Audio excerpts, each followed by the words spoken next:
Greetings, I am Toglin, Hell's Harlequin, but you may call me Tog. First, I'd like to apologize about my lack of videos. I've been rather busy lately. Some good news is there's not that many events this time of year, so I should be in a position to make videos on a more regular basis. Anyway, I decided to poke at my favorite lolcow for material, and man did I find something so dumbfounding that it might cause minor brain hemorrhaging. So let's get right into the madness that is everyday feminism. Let me tell you a secret. I found the world's best Caesar salad. It's 2 big romaine hearts grilled. Is there a misprint on there, or was that me?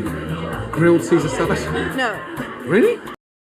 On an actual grill, no less, with fresh shaved Parmesan cheese and delectably crunchy croutons, and you get to eat it with a steak knife. It's the fiercest salad, and I love it. The lettuce is grilled. Chop it on the grill.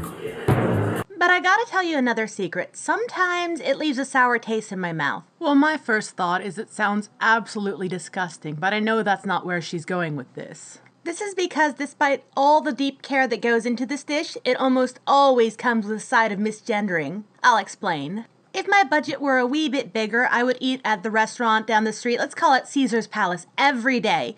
Also, if I wasn't agender and my partner wasn't non-binary. I happen to have found a photograph of this particular author. Let's take a good look at it so we can realize the full absurdity of this article.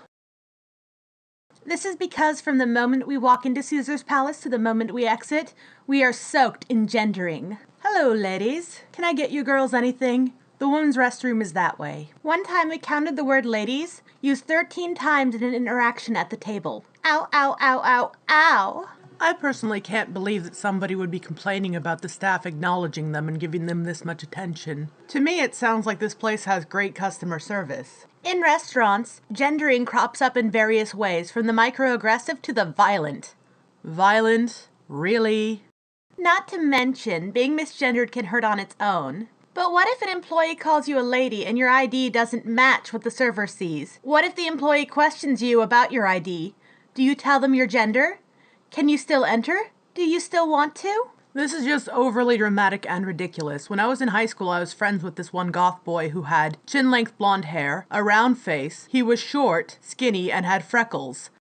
And whenever we would go into restaurants or businesses, people would say, "Hello ladies, how are you doing today?" And he'd just look at them and say, "I'm a dude," even though he was wearing black eyeliner, and nobody ever made a big deal of it at all. Or what if an employee calls you a lady and the bathrooms are gender segregated? Where do you go to the bathroom? Does this mean you've been assigned to the ladies' room? And what happens if the women in the ladies' room are upset that you're there? All of us at this point have seen what you look like. You look like a lady, you dress like a lady, and you have female parts. Just get over yourself. Or what if an employee calls you ladies and the diners next to you look over and become curious, upset, or angry that you're sitting next to them? You don't look like ladies should. What if they murmur slurs? What if they stare? What if they follow you out? How do you eat your dinner then?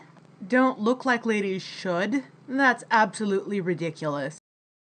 Living in Alaska, a lot of the ladies up here wear Carhartts and trucker caps. When my partner and I are gendered, it's as if the air deflates a bit. Achy feelings swell and animation fades. Conversation becomes hush, and our sense of being present is challenged. But while we share our ouches, there's a difference between our experiences of misgendering that's driven by our very different presentations. On my end, my preferred drag is what most people would call femme. If I can slap an accent belt on a high-waisted dress, I'm in. The bigger the hair, the better. Cat's eyes on Tuesday afternoons, I'm here for it all.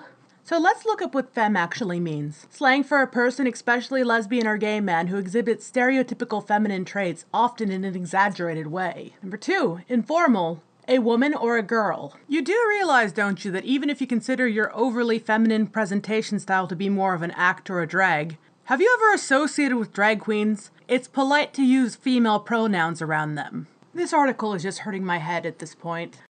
On the inside, though, I'm a gender void, a Bermuda Triangle where gender hasn't been seen in 32 years.